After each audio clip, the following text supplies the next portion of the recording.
Zakapera kare kare, timamira kundipinzira runare, girlfriend. Zakapera kare kare, ureneni mwana skana titofaya, girlfriend. Zakapera kare kare, timamira kundipinzira runare, girlfriend. Zakapera kare. Gara wabata yangu pilo. Ataitaura papaya baby ndiripo. This is a Pitla production.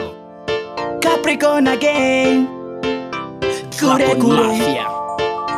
Kure kure. Nyangwe ndingaende kure se.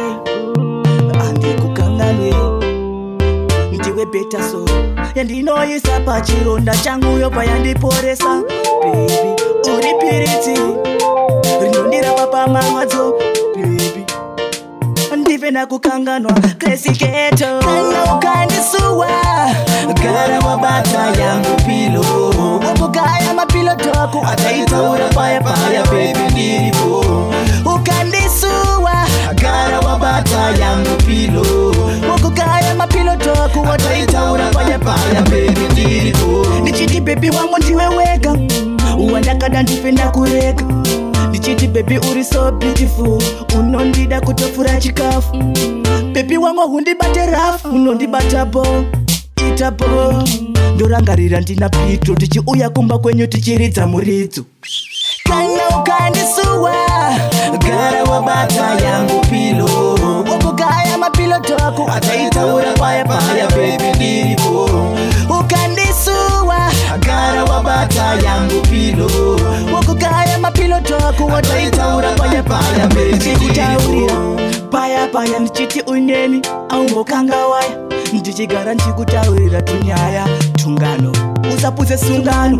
Ndiwe wega wandinoda ukandirama unonge waisa marwadzo. Saka ini andikusiye ukandisiya ndingavhure ziso chiriyo. Kana ukandisuwa gara wabata yangu pilo. Wakugaya mapilo toku ataitaura paya paya baby ndiripo. Ukandisuwa gara wabata yangu pilo. Wakugaya mapilo toku ataitaura paya paya baby ndiripo. Nichiti baby wangu ndiwe wega. Uwandakada ndipenda kureka. Nichiti baby uri so beautiful. Unondida kutofura chikafu. Baby wangu hundibate rafu. Unondibata bo itabo. Ndorangarira ndina pito. Tichi uya kumba kwenyu tichiridza muridzo. Kana ukandisuwa gara wabata yangu pilo. Wakugaya mapilo toku ataitaura paya paya baby ndiripo. Ukandisuwa gara wabata yangu pilo. Wakugaya mapilo toku ataitaura paya paya baby ndiripo. Gara wabata yangu pilo. Yo Pitlo, Pilo toku yo Iro tara ndiripo. yo Christine.